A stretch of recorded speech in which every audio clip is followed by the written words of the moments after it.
Ô Vinícius, o que você tem para falar sobre o Banco Central pra gente, meu amigo? Ah, lá o bicho pega também, né, Rafa? Tá pegando? Assim... O que é que tá pegando?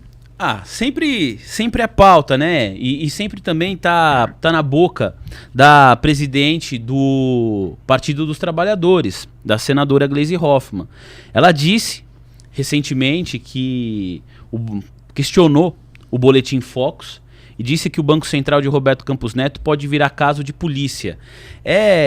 Para a gente entender a situação que está acontecendo aqui, né? De maneira pública, a presidente do PT já criticou as decisões de política monetária do Banco Central. A última, em particular, mereceu uma intensidade nas críticas, porque a maior parte da autarquia, são 9 diretores, 5 votaram por um corte de 0,25 ponto percentual, outros 4 por um corte de 0,50 ponto percentual. A presidente do PT entendeu que foi uma decisão a fim de prejudicar o presidente da República, o governo do presidente Lula. Ela deu algumas declarações recentes chamando o presidente do Banco Central do Brasil de bolsonarista e disse que ele tem um projeto para sabotar o país. Ele foi votar com camisa do Brasil, né, da seleção brasileira. Nesse ponto, até aí, se isso influencia ou não o desempenho dele como presidente do Banco Central, aí é uma questão, né, cada um tem as suas convicções. Mas assim, até onde ela diz bolsonarista, ela não está errada. Esse ponto eu ia comentar. Isso é um problema. Esse ponto eu ia comentar. Porque todo mundo é alguma coisa, né? É porque o que acontece? De fato, o presidente do Banco Central votou com a camisa do Brasil. Aquela história que a gente fala do bom senso, Rafa. Tava no grupo de ex-ministros do Bolsonaro até pouco tempo, né? No WhatsApp. Que falta, né? Pô, você é presidente da autarquia. E agora a sua autarquia é independente, conseguiu essa independência, o que é um marco muito importante. As maiores economias do planeta têm um Banco Central independente. Então você sabe que a decisão que você toma ali vai impactar diretamente o governo, vai impactar diretamente o executivo. Num ano de eleição, todo mundo que era ligado ao ex-presidente Jair Bolsonaro vestia ali as cores do Brasil, né? Verde e amarelo. Aí você vai votar com uma camisa nessas cores. Então, deu asa para a Zap, né? Deu brecha para levantar esse tipo de argumento. Ele aumentou a taxa de juros em ano eleitoral. E eu ia falar exatamente esse ponto. Porque ele já foi questionado, acho que foi uma entrevista até pro Pedro Bial, e ele disse que se arrepende. Se fosse hoje, não iria com essa camisa, que ele pegou a camisa e tal. Deu lá a explicação dele. Mas vamos lá. O que a presidente do PT entende que como prejudicial para o governo do presidente da República, Luiz Inácio Lula da Silva? Que uma taxa de juros mais alta, ela traz para a economia um contracionismo. Ela inibe investimentos. Então, por que eu vou pegar um dinheiro e colocar esse dinheiro para risco, vou comprar mais máquinas, vou contratar mais pessoas, se eu tenho um juros tão elevado que eu posso pegar esse mesmo montante e deixar esse dinheiro parado porque ele vai render. Então, uma taxa de juros elevada tende a diminuir o investimento. E o que a presidente do PT disse? Bom, diminuindo os investimentos, prejudica a imagem do presidente da República, Luiz Inácio Lula da Silva. Então, o Banco Central, de Roberto Campos Neto, como ela coloca, lembrando que são 9 pessoas que votam, está, de maneira proposital, prejudicando o governo do presidente da República. E aí, esse termo, esse argumento do bolsonarismo, como o Mano bem lembrou aqui, para mim fica difícil de sustentar. No momento em que você tem um período de eleição, e a gente sabe como que os políticos querem entregar tudo que não fizeram num período eleitoral, e partindo do princípio da Gleisi, com o qual eu concordo que uma taxa alta de juros tira crescimento, tende a tirar crescimento do país, tende a diminuir os investimentos, quanto estava a taxa de juros na época da eleição e da disputa entre Lula e Jair Bolsonaro? 14% ao ano. Foi esse mesmo Roberto Campos Neto, junto com os diretores, que elevaram a taxa básica de juros para o patamar de 14% ao ano.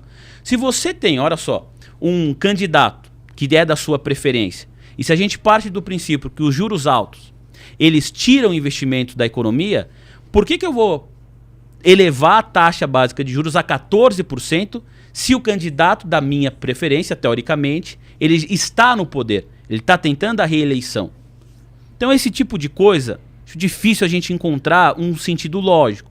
A gente pode questionar, como pessoas questionam, e isso é absolutamente legítimo, se o presidente do Banco Central e a autarquia como um todo acertou ou errou em levar a taxa básica de juros a 2% no auge da pandemia do coronavírus e a puxar para 14%. Isso é ótimo, esse debate. Agora, entender que o movimento é político e apenas político, aí eu já coloco um pé atrás. Porque tem vários pontos para além do Brasil. Nós não somos uma ilha. Tem um cenário internacional que impacta muito também. Tem um cenário de guerra. Tem uma incerteza enorme que segue ainda em relação ao preço do barril do petróleo, que é altamente inflacionário. Então tem vários pontos. O último, Rafa, e é isso que nos faz aqui falar mais uma vez da Gleisi Hoffmann, ela questionou o boletim Focus. Disse que o mercado financeiro também, de maneira proposital, cria aí narrativas para prejudicar o presidente da República e que o IBGE está desmentindo o boletim Focus. Então aqui, rapidamente, a gente precisa comentar que o boletim Focus, ele é colhido pelo Banco Central.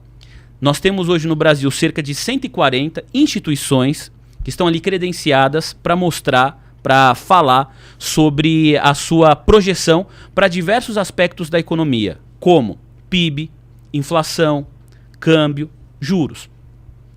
Toda semana é divulgado o Boletim Focus. E o Boletim Focus, a cada semana que passa, em geral, estima um PIB menor e uma inflação maior. Por que a presidente do PT, Gleisi Hoffmann, disse que o IBGE está desmentindo o Boletim Focus?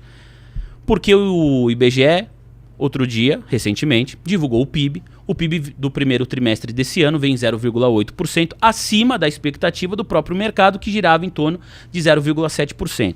Aqui nós temos alguns pontos. O primeiro, PIB, o dado divulgado pelo IBGE, é um dado retrovisor.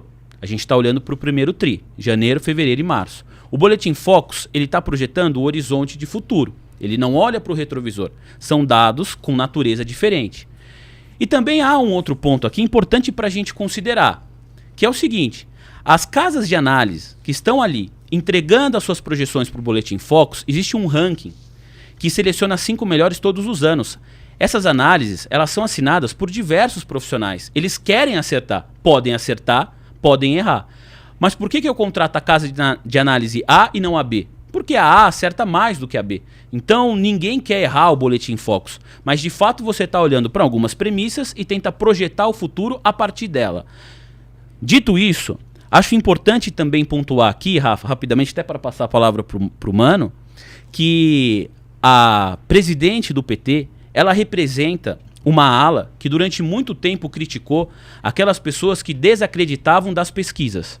Então, sempre que saiu uma pesquisa eleitoral que colocava o presidente Lula à frente do ex-presidente Jair Bolsonaro e apareciam eleitores do presidente Bolsonaro questionando aquela pesquisa, dizendo que aquela pesquisa não é verdadeira, em geral a gente tinha uma ala mais progressista que olhava para isso e falava: olha lá, não acredita em pesquisa. Por que a pesquisa do Boletim Focus deve ser desacreditada? Uma vez que nós temos 140 instituições financeiras que estão habilitadas a fornecer as suas projeções. Em geral, são 100 que enviam de fato as projeções para o Banco Central. O Banco Central toma por base essas projeções na sua decisão de política monetária. E a diferença da projeção do PIB para o primeiro trimestre do Boletim Focus, do mercado em geral, para o que de fato o IBGE divulgou, foi de 0,1%. É pouco? Não é pouco, falando em PIB trimestral. 0,1% é relevante, mas não foi absolutamente discrepante, como o texto publicado pela presidente do PT dá a entender que é, Rafa. E aí, mano, é uma experiência interessante essa que a gente está vivendo, não é? De ter um presidente do Banco Central indicado por um presidente, exercendo o mandato durante o mandato de um presidente que jamais o teria indicado, não é? Agora teremos um indicado pelo presidente Lula, que vai atravessar 2 anos do mandato do próximo presidente, que pode ser o Lula, pode ser, enfim, qualquer um, né? É um grande avanço institucional, sim, porque a gente precisa ter o Banco Central protegido da pressão política. É difícil imaginar que um presidente de Banco Central que não tivesse autonomia, como Roberto Campos Neto teve, tivesse aumentado a taxa de juros em ano eleitoral, como ele fez. Supostamente, aí, desse ponto de vista político, como explicou o Vini, prejudicando o próprio presidente que o indicou, né, que estava concorrendo à reeleição. Ou seja, resumindo, o meu ponto é muito simples. A Glaze se comporta como uma terraplanista econômica. Ela cria narrativas com o único propósito de justificar a visão política do próprio partido. Não há conteúdo econômico sério na análise da Glaze. Há puramente uma narrativa terraplanista semelhante à cloroquina para ema. E a gente precisa falar isso com todas as letras. Não tem como levar a sério esse tipo de gritaria de esperneio da Glaze. Ela não tem credibilidade ao fazer esse tipo de afirmação estapafúrdia. Você dizer que instituições que precisam, que literalmente ganham dinheiro quando acertam, estão deliberadamente querendo errar para prejudicar o governo. Isso só é como alguém dizer que essas previsões dos especialistas durante a pandemia de que teremos morte se não fecharmos se não tiver distanciamento social, pessoas que estão jogando contra o governo. Não, são pessoas sérias que estão fazendo seu trabalho, são profissionais, que muitos votaram no presidente Lula e que estão atuando em suas profissões e têm uma visão. Esse tipo de narrativa política, além de tudo, é um desrespeito a essas pessoas. Não é uma postura democrática que aceita a contestação como algo legítimo. É uma tentativa, no fim das contas, de deslegitimar aqueles que fazem algum tipo de ressalva à condução econômica do governo. Ou seja, é uma péssima postura de forma geral. Olá, aqui é o Rafael Colombo. Gostou do que acabou de assistir? Se inscreva no canal Cortes do Flow News para os melhores momentos. Quer acompanhar os nossos programas na íntegra? Então se inscreva no nosso canal oficial Flow News.